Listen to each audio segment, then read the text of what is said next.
Brought to you by खाता book. इनका tomorrow होना हो लेकिन हिसाब टुडे हो सकता है। हाँ? कैसे? भाई खाता आउट करो, खाता बुक डाउनलोड करो, ये ऑटोमेटिकली हिसाब करे, उधारी वापस लाए फटाफट। भेज दिया उसको हिसाब। खाता बुक, बिजनेस हुआ इजी। बिहार के मुंगेर जिले में इस वक्त हमारी मौजूदगी है। मुंगेर का ये अंबेडकर चौक है। हमारे साथ न सिर्फ मुंगेर की जनता बल्कि तमाम राजनीतिक दलों के प्रतिनिधि भी मौजूद हैं। जेडीयू से हम शुरुआत करेंगे। आप यहाँ के कोषाध्यक्ष हैं? जी, मैं जिला कोषाध्यक्ष जनता दल यूनाइटेड बिमलेंदु राय मेरा नाम हुआ।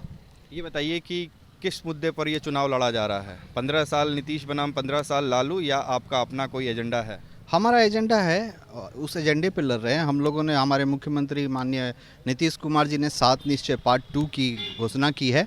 जिस तरह से पार्ट 1 में नीतीश कुमार जी ने बेहतर कार्य किया, 7 निश्चय जो थे उसकी जो भी योजनाएं थी उन सबको जो है वो ग्राउंड लेवल पर उन्होंने लाया है, उसके लिए कार्य किया है। और पार्ट 2 में जो जो योजनाएं हैं उसको हम लोग दूसरी इस बार जब सरकार आएगी। लेकिन नल जल योजना में कई जगहों से शिकायत आ रही है। नहीं, देखिए, शिकायत इस तरह की आई होगी कि कहीं नल जो है उसकी टूटी, किसी ने चोरी कर ली तो उसके यहाँ पानी नहीं जा रहा, इस तरह की शिकायत हो सकती है जो एक आम समस्या है। आम समस्या, ठीक है।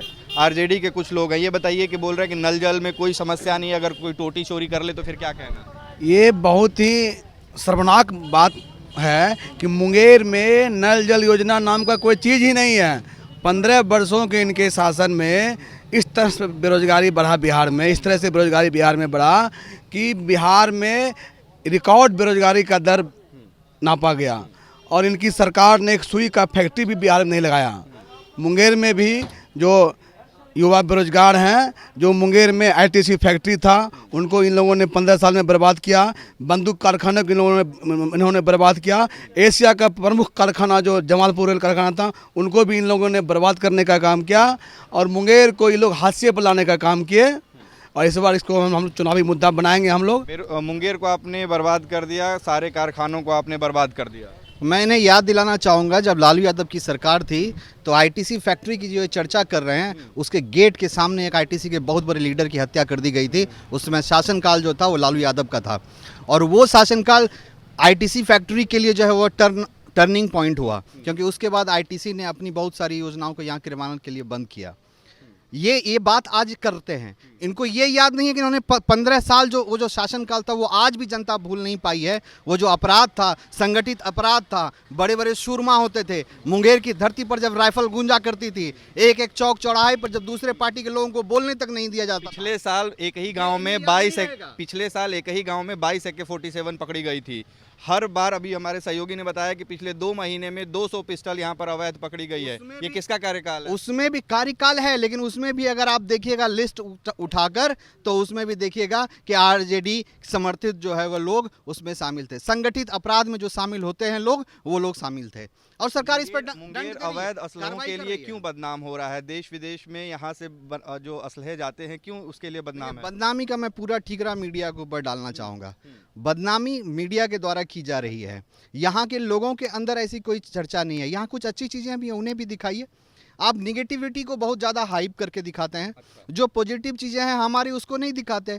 यहाँ पे योगाश्रम में आप उसको क्यों नहीं दिखाते, जिसने योग को पूरे विश्व में जो है वो परचम लहराने का कार्य किया है? यहाँ पे चंडी स्थान है, उसको क्यों नहीं दिखाते? यहाँ पे आईटीसी फैक्ट्री है, उसको क्यों नहीं दिखाते? तब अगर 22 AK-47 पकड़ी जा रही है तो मीडिया ना दिखाए? मैं कहूँगा आप दिखाइए, ना दिखाए, आप दिखाइए, लेकिन इसे आप ये नहीं कहिए कि मुंगेर शरण स्थली है। 22 AK-47 आप बताइए, आप बंधु बताइए कि 22 AK-47 किस गाँव में पकड़ी गई है भारत में? आप हमको बता दीजिए। 47 यहाँ बनी नहीं, दूसरे लोगों ने व्यापार के लिए लाया। पुलिस की आप समझिए कि बिहार सरकार में जो पुलिस पदाधिकारी थे उस गांव समय में पकड़ी गई थी, उस गांव से हम बात करके आ रहे हैं। लोगों का कहना है कि लोग बनाते हैं और अब तो मुंगेर के कई गांवों में बनता है। देखिए, बनाते हैं, व्यापार लोग करते हैं, सरकार का क्या काम है आप बताइए? सरकार तो उसे रोकने के लिए प्रयासरत है ही। सरकार वैसे लोगों को जेल भेज रही है, उस पर कार्रवाई कानूनी हो रही है। हम उसे शूट आउट तो नहीं कर सकते। लोगों को आप काम क्यों नहीं दे रहे हैं? लोगों को हम जो जहाँ तक संभव है सारे रोजगार तो दे रहे हैं। मनरेगा की तरफ बहुत सारी योजनाएं हमारी चल रही हैं जिसमें लोगों को नहीं कहा कि बेरोजगारी की वजह से लोग इस तरह के काम करते हैं, तो आप काम क्यों नहीं दे रहे? बेरोजगारी पूरे देश की एक बड़ी समस्या है। ऐसी नहीं है कि सिर्फ एक बिहार और मुंगेर की बात है। आप मुंगेर की चर्चा कीजिए। बेरोजगारी एक व्यापक समस्या है। बेरोजगारी व्यापक समस्या। क्या नाम है आपका? राकेश कुमार है। राकेश जी, ये बताइए कि अभी का जो चुनाव है, 15 साल नीतीश बनाम 15 साल लालू यादव है, या आपका कोई अलग मुद्दा है? अलग मुद्दा है, क्या मुद्दा? बेरोजगारी समस्या दूर करना। बेरोजगारी है, आप मानते हैं? बहुत बेरोजगारी है। तो मतलब आपको लग रहा है कि नीतीश कुमार इस मुद्दे पर फेल रहे हैं, रोजगार नहीं दे पाए? रोजगार दे रहे हैं, लेकिन उनके पास इतना पर्याप्त रोजगार की व्यवस्था नहीं है, जिस कारण नहीं दे पा रहे हैं। अभी भी बिहार से लोग प्लान दोनों बात तो आप ही कह रहे हैं, आप ही उनको डिफेंड भी कर रहे हैं और आप ही बोल रहे हैं कि बेरोजगारी है, तो फिर ऑप्शन क्या है आपका? ऑप्शन में हम लोग अभी 50-50 में है। 50-50 में। क्या नाम है आपका? मेरा नाम उमेश चौधरी है। उमेश जी, ये बताइए कि क्या मुद्दा है मुंगेर का?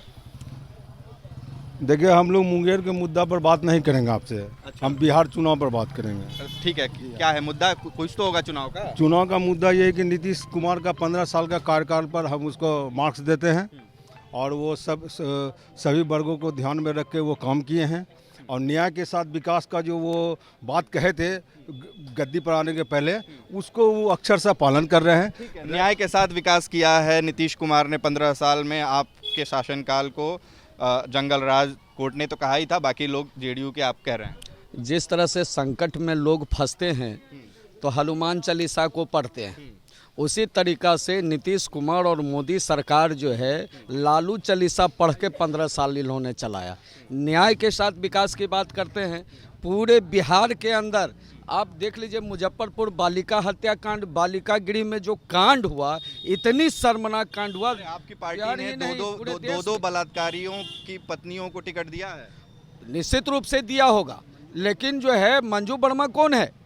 आप उसको बताइए, उसको भी डिफेम कीजिए। दोनों लोग में अंतर क्या रहा? ठीक है, अंतर क्या, मैं जो बता रहा हूँ न्याय के साथ विकास की बात। आए दिन जो है बिहार के अंदर रेप हो रहा है, औसतन तीन लड़कियों का डेली जो है अपहरण बिहार के अंदर में 8 घंटे में जो है बलात्कार हो रहा है। और यहाँ न्याय के साथ विकास करते हैं। जितने भी विकास की काम आपने किया है, कहीं पर पुल टूट रहा है, नया जो पुल आपने बनाया है, और लोग उसको डिफेम करते हैं कि चूहा जो है छेद कर दिया, पुल टूट गया।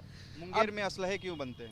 असलहे बनने का कारण है यहाँ बेरोजगारी, चरम सीमा पर बेरोजगारी है। आईटीसी फैक्ट्री हमारा जो है बंद के कगार पर जा रही है। गन फैक्ट्री हमारा वहाँ लोड नहीं दिया जा रहा है। ठीक है, क्या नाम हुआ आपका? मेरा नाम है राजेश कुमार पासवान। ये बताइए पासवान जी कि क्या मुद्दा है चुनाव में आपका? चुनाव में मुद्दा क्या होगा? यहाँ बेरोजगारी बहुत ज़्यादा है, भ्रष्टाचारी ज़्यादा है, उसको दूर करें। साल में नीतीश कुमार ने तो कहा कि बहुत बेहतर काम किया उन्होंने। नीतीश कुमार बढ़िया काम करते, इतना बेरोजगार 40 लाख जनता क्यों पलायन होते? वो तो रहते बिहार में। पलायन तो उससे पहले भी होता रहा है ना? उससे पहले कहाँ, हम लोग तो नजर नहीं आया। अच्छा, तो पलायन सारा नीतीश कुमार के रीजन में हुआ। इतना 15 साल में तो मान लिया वो अगला चोर था तो उसको आप हटा दिए। आप तो अच्छे लोग, आप तो अच्छा काम करते ना। क्या नाम हुआ चाचा आपका? गौरी शंकर मंडल। ये बताइए क्या मुद्दा है बिहार में चुनाव का? बिहार में मुद्दा है विकास का, और आज विकास जो 15 साल में नीतीश जी किए हैं, उसकी भरपाई 15 साल बनाम नहीं कर सकते हैं। आज जो भी हुई है वो अच्छे हो रहे हैं, और जनता भी उनको सम्मान भी कर रहे हैं और चाह भी रहे हैं। जनता सम्मान कर रही है नीतीश कुमार का। आपको क्या लगता है 15 साल नीतीश बनाम 15 साल लालू, कौन बेहतर है? है तो नीतीश जी बेहतर, लेकिन ये भी चोर है कि आज तक सुई फैक्ट्री भी नहीं लगा सर। हम लोग के बेरोजगारी है, कामे नहीं मिलता है। 15 साल में आज तक नौजवान को कोई कामे नहीं, कारखाने नहीं है। क्या बदलाव होगा? बदलाव होना चाहिए। कौन होगा बदलाव? जो काम अच्छा करेगा, कहेगा हम फैक्ट्री खोलेंगे, उसको वोट दिया जाएगा। तो चुनाव आ गया, अगले कुछ दिन में वोटिंग है। हाँ, तो आप जोन कहेगा उसको वोट दे दिया जाएगा सर। ये दोनों को छोड़ के, बड़ा भाई छोटा भाई छोड़ के, जोन कहेगा कि हम फैक्ट्री खोलेंगे उसको दिया जाएगा। उनसे फैक्ट्री खोला नहीं, इनसे फैक्ट्री खुल रहा है। क्या नाम है आपका? डॉक्टर शरद राय। तो ये बोल रहे हैं कि बड़ा भाई छोटा भाई लालू और नीतीश हैं, इनको दोनों को छोड़कर किसी को भी वोट देंगे। आपका क्या मुद्दा है? मेरा मुद्दा है कि जिस प्रकार से नीतीश कुमार ने जनता के साथ छल करके 15 वर्षों तक राज किया, हम युवाओं को रोजगार देंगे, बिहार में जो है उद्योग धंधा लगाएंगे, क्राइम का ग्राफ कम करेंगे। आज क्या हो रहा है बिहार में? देखिए, बालिकाओं को जिसका कोई नहीं है, आरजेडी से आप हैं, उसको जो है उसके साथ बलात्कार किया करवाया आप आरजेडी से हैं? और अरे आप आरजेडी से हैं, तो आपकी पार्टी में 2 बलात्कारियों की पत्नियों को टिकट मिला है। आप मंजू वर्मा करते हैं, आप अपनी पार्टी में क्यों नहीं देखते? हम इसलिए नहीं देख रहे हैं, इसीलिए नहीं बोल रहे हैं कि अभी सुशासन की सरकार है। आप सुशासन की बात करते हैं, लालू यादव की आप बात नहीं कर रहे हैं। अगर उनमें कुछ त्रुटि था तब तो 15 साल आपने उनको दूर रखवाया, और आज जो जिसके सुशासन के दम पर आप वल्लभ बोल यादव रहे की हैं, पत्नी को टिकट क्यों मिला? उनको कोर्ट ने दोषी साबित किया है। इसीलिए दिया गया कि राजवल्लभ यादव की पत्नी जो है बलात्कारी नहीं है, वो समाजसेवी है। बलात्कारी जेल में है, बल्कि राजवल्लभ यादव जो है उसको जो सजा मिलना था मिला, उसका पत्नी नहीं है, सजा मिला, कोर्ट दिया। क्या आप उसके पत्नी को बलात्कारी बताइएगा? ठीक है, क्या मुद्दा है आपका? अपना नाम बताइए पहले। मेरा नाम है शमशेर सिंह यादव। मेरा मुद्दा है कि चीफ मिनिस्टर मुख्यमंत्री का बदलाव होना चाहिए। कौन होना चाहिए और क्यों होना ये चाहिए? तो जनता तय करेगी कौन होना चाहिए, हम तो अकेले तय नहीं कर सकते हैं।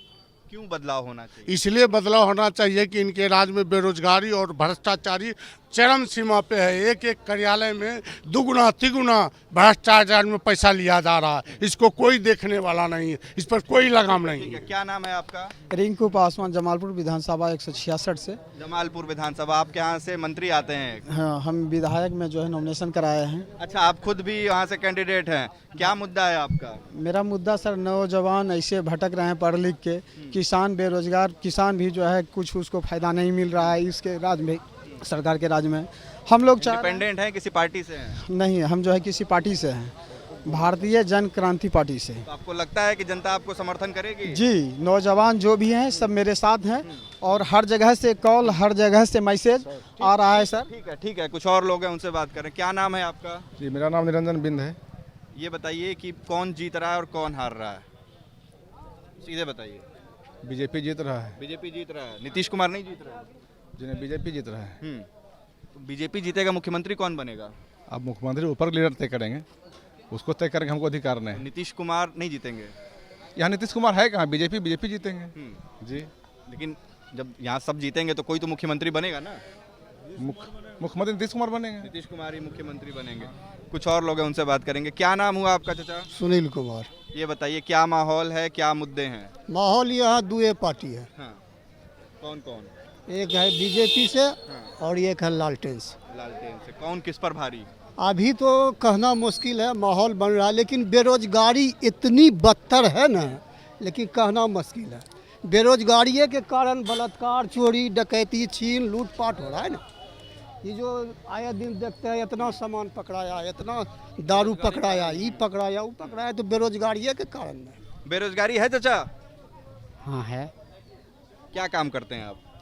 हम प्राइवेट पढ़ाने का काम करते हैं। पढ़ाने का काम करते हैं। तो बेरोजगारी क्यों है और कौन है जिम्मेदार? यूँ तो सरकार दोषी है, चाहे राजद की हो अथवा ये नीतीश की हो, किसी की हो। कोई पार्टियां अच्छी नहीं है, सभी अपनी झोली भरने का काम करते हैं। बेरोजगार के लिए कोई नहीं सोचती, कोई नहीं सोच रहा रोजगार के लिए। कुछ और लोग हैं, उनसे बात करेंगे। क्या नाम हुआ सर आपका? मेरा नाम हुआ चंद्र प्रकाश प्रसाद। चंद्र प्रकाश जी, ये बताइए क्या है मुद्दा चुनाव का? ये चुनाव किस मुद्दे पर हो रहा है? तो जो आदमी विकास करता है उसी को लोग वोट देगा, बस। और क्या, मुद्दा कुछ नहीं है, काम हो ही रहा है सरकार के यहाँ। काम क्या चाहिए मनुष्य को? मनुष्य को 5 बुनियादी सुविधाएं चाहिए, पानी, बिजली, सड़क, स्वास्थ्य, शिक्षा। ये सब लोग देख रहे हैं, हर लोग बुद्धिजीवी हो गए हैं। 15 सालों में नीतीश जी ने ये सारी चीजें कर दी। बिल्कुल एकदम बहुत अच्छा काम। क्या नाम है आपका? गोपाल प्रसाद। गोपाल जी, ये बताइए क्या है मुद्दा चुनाव का? मुद्दा 15 साल 15 बनाम 15। कौन किस पर भारी है? हाँ, कौन किस पर भारी है? देखिए, मेरा तो साफ कहना है, नीतीश जी से कुछ 5 साल पहले अच्छे काम किए थे, लेकिन इधर 5 साल के दरमियान ये थोड़ा सा लड़खड़ा गए हैं। कहने का मतलब ये कि कहीं भी युवा वर्ग के लड़का को नौकरी नहीं दिया जा रहा है। मुंगेर में पहाड़ धंधा भी, ये जो भी था, इसको चालू करवाना चाहिए था। ईंट भट्टे पर इतना ये नहीं देना चाहिए कि 1000 का टेलर है तो 1200 ईंटा लोड किया जाता है तो उस पर फाइन। माने चारों तरफ से जो है क्या बदलाव हो रहा है? जी, बदलाव होने जा रहा है। बदलाव तो होना चाहिए, बदलाव होना चाहिए। तमाम लोगों के अपने मुद्दे हैं, लेकिन एक मुद्दा जो हर जगह हावी है वो है बेरोजगारी का, जिसके आधार पर इस बार बिहार विधानसभा चुनाव में मतदान होंगे। हमारे सहयोगी आनंद कुमार और गोविंद के साथ उत्कर्ष कुमार सिंह, बिहार तक, मुंगेर।